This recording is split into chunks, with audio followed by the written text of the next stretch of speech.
Pemirsa, tim gabungan Badan Narkotika Nasional Provinsi Sulawesi Selatan atau BNNP Sulsel menangkap bandar narkoba di Jalan Dangko Sutobo. Ia diamankan setelah 3 bulan menjadi daftar pencarian orang atau DPO.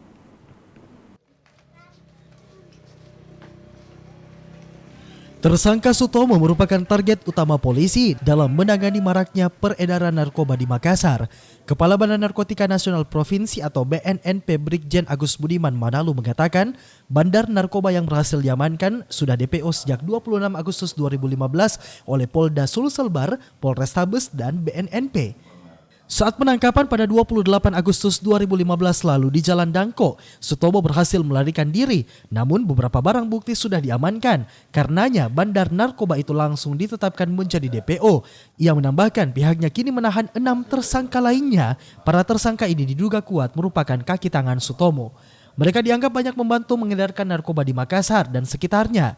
Jaringan ini diduga merupakan jaringan narkoba di Sapiria karena beberapa tersangka mengaku mendapatkan pasokan narkoba dari kawasan tersebut. Sutomo terancam hukuman penjara seumur hidup sebab dari penyidikan ia diketahui telah menjalankan bisnis haramnya selama 2 tahun.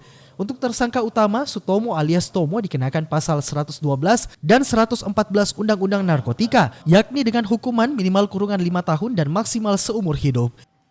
Dia sebagai didakwa itu adalah sebagai bandar yang mengatur lagi ke bawahnya.